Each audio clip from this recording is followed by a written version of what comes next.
employment, business, love life, friendship. I want to live there. When you will marry a rich local. It led me initially to my career. I think I would be a great lawyer. Business setup became more flexible and more open to the foreign investors. And I haven't seen that in any other country. This episode is dedicated to my 10th anniversary in Dubai. This is absolutely not scripted episode. I will go with the flow and just honestly will be talking about different aspects of life in Dubai. We will be talking about employment, business, love life, friendship, and different aspects of life in Dubai as an expat. Let's start with the employment. So I arrived to Dubai on 15th of July 2015. I remember this day as now. It was super hot. I couldn't imagine myself living here for a decade now. But you know what? I found this city really a big city of possibilities and my dreams, which eventually coming true, and I believe they will be coming in the future. So let's talk about the employment, because as many people, I arrived to Dubai and first I was working in the hospitality. But it didn't take me long. I spent there like 3 months and then I decided to switch my career and find something more stable that I can work and build my career on. So working in the hospitality, it was a bit rough because it was mostly a nightlife, and then I wanted to change my job. So of course, as a new person to the new country, I wanted to know my rights and I wanted to know the immigration and employment system, how does it work. So back then in 2015 there was no Amr Center. Amr Center was open in 2018.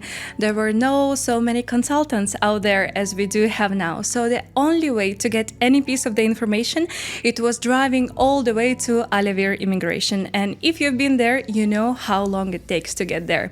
And back then in 2015 my salary was 2,000 dirhams per month only. I was ready to spend 20% of my salary and drive all the way to Alavir immigration to get all the answers. I do have very strong sense of justice. I think I would be a great lawyer, to be honest. So since then, all my friends, my colleagues, they were coming to me to get that answers, because I really want to know my rights. I want to know the employer responsibilities. And I think all of this passion to get the answers, it led me initially to my career. So now I'm a consultant in the residency matters and business setup. And I never dreamed of being one, but I initially became one because I wanted to get those answers. And now I'm providing them to my clients and my colleagues. Throughout these 10 years, I was working in different fields. I was working in the hospitality in one of the most prestigious universities in Dubai, in the one of the biggest developer, and since 2021 I specialize in the business setup and residency in the UAE. So what I can advise to you if you're looking for the job in Dubai? First of all, it all depends on yourself and your personality. It's not about your previous experience. Like in our countries, we do have official employment book issued by the government. So anybody can access the system and see where you were employed. Here, it's an open window, an open door to your experience and your possibilities. It all depends on yourself, how you will sell yourself. And it's really easy to sell yourself in Dubai because nobody will be checking your previous employment.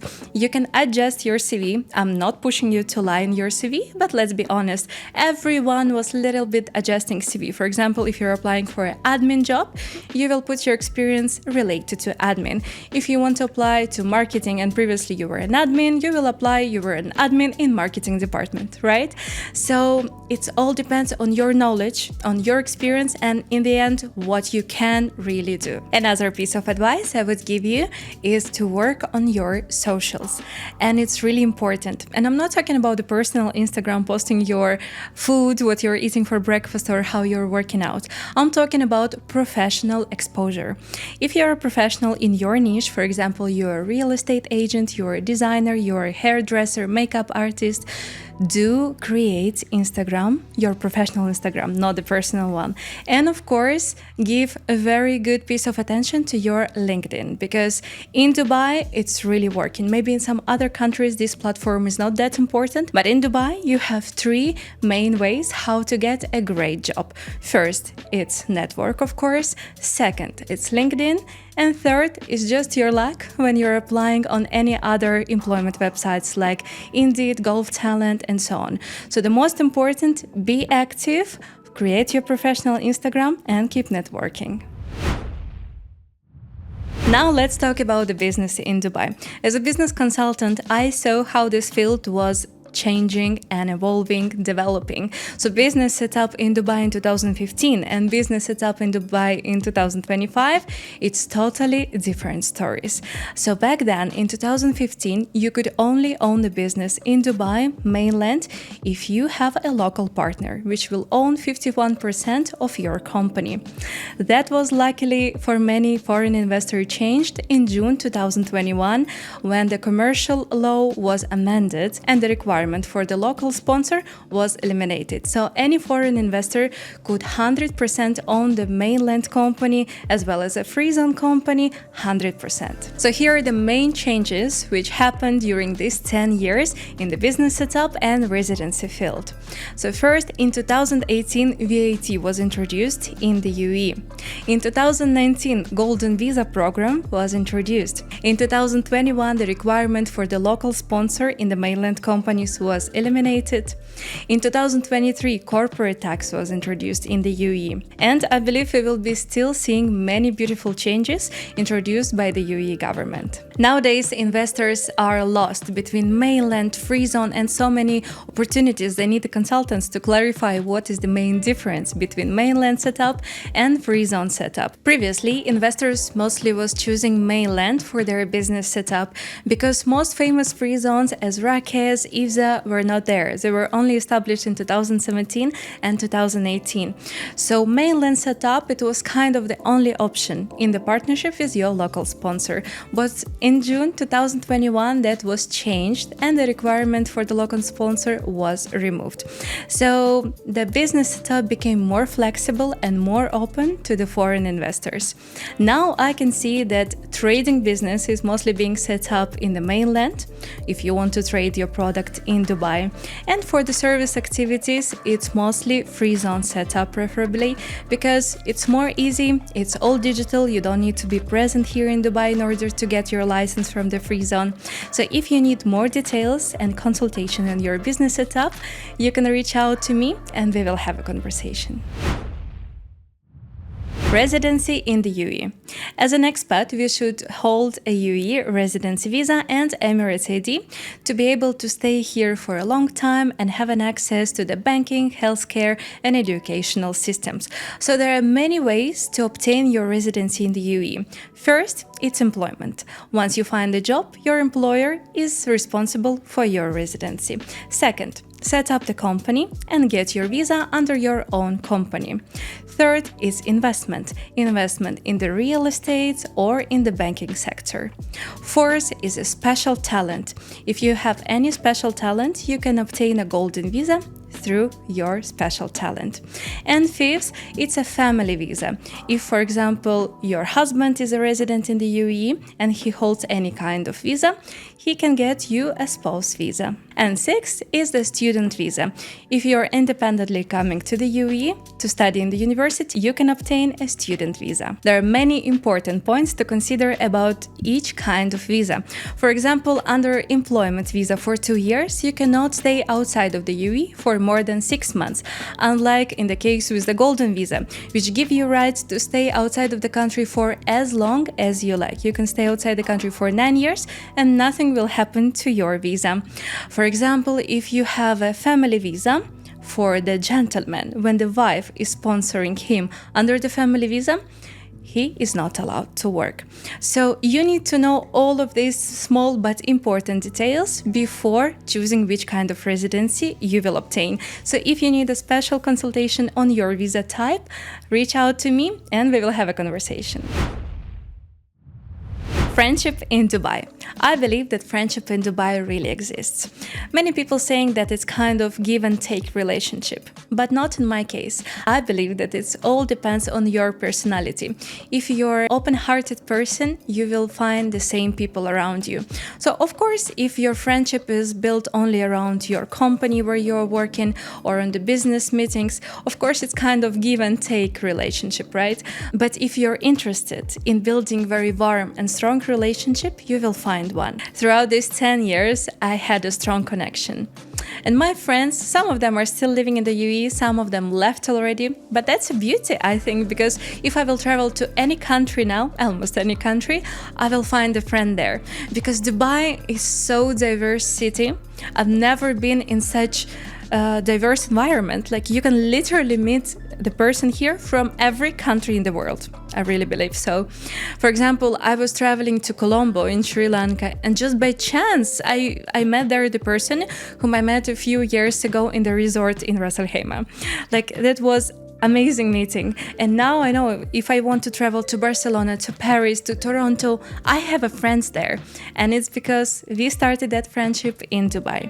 So be an open-hearted person. Don't focus only on the give and take position, and you will find your people here. And now the most interesting, love life in Dubai.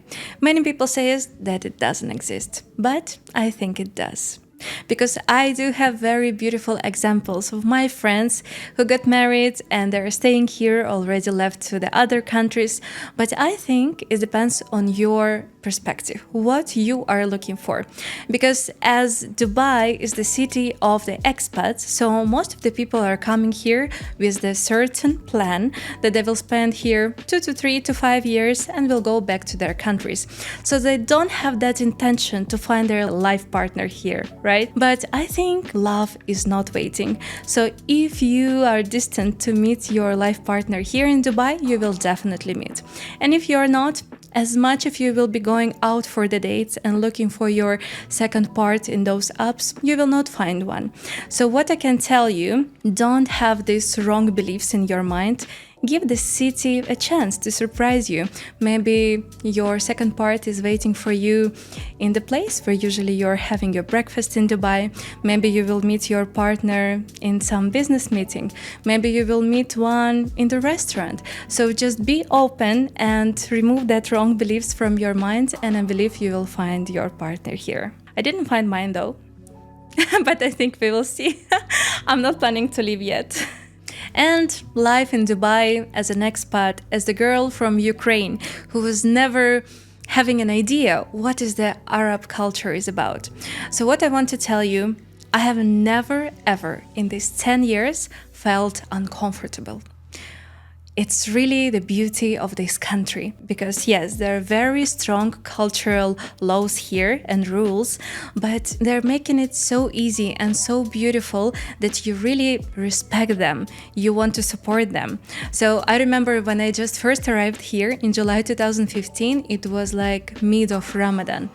And I remember my first impression, like all the restaurants were closed. It was not allowed to drink and eat, even to chew your chewing gum in the public. And I was surprised, but in the same time very impressed how all the people are following it, how they're respecting this culture. And what I really like about the UAE and in general about the Arab culture is that they're very respectful, and not only to their own culture, but to others. Where else in the country you will find that they will give you official public holidays in your company when you have an Easter holidays, when you have a Christmas holidays. I was experiencing that in each of my company where I was employed.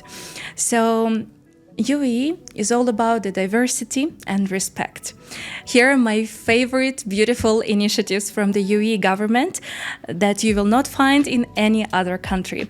First, they're giving free parking on all public holidays. Where else in the world you will find the free parking just because it's a public holiday, right? Then you're getting 8 to 10 public holidays a year on top of your annual leave. And some companies are giving additional public holidays if you're having an Easter or Christmas celebration. This is really beautiful initiatives, and I haven't seen that in any other country. 3 most popular questions which I'm receiving after 10 years of living in Dubai. First, how much do you need on average for a comfortable life here? Second, when you will marry a rich local? And third, what is your favorite area for living in Dubai? Let's break it down. First, I would say there is no average. Believe me, when I was receiving 7,000 dirham salary, I was very happy. I was traveling, I was renting an apartment, and I was kind of saving. When I was getting triple that salary, I was still happy. But of course, it all depends if we will really talk about how much do you need on average. I would say there is no answer to this question. It all depends on your case. Are you single? Do you have a family? Do you have kids which you need to send to the school and entertain them every weekend? So it's case to case, and I cannot say what is approximate amount. Second, when I will marry a rich local. I don't think I will marry one, but definitely the person whom I will marry one day will be the luckiest man alive. And third, what is my favorite area for living in Dubai? Right now, I'm living in Arjan. It's really beautiful and very cozy area next to the Miracle Garden. And in the winter, it's nice to go out to have your coffee surrounded by the flowers. But my dream area is Central Park City Walk. I don't know why, but once I saw the presentation of this area, I was impressed. Something inside me was like, I want to live there. So hopefully this dream will come true one day. It was very spontaneous, very honest episode about my life in Dubai in these past 10 years. I will be recording more content for my professional page because now you can watch my lifestyle in my personal page, and my professional page is mostly for the information about the business setup and residency in the UAE. So follow me and see you soon.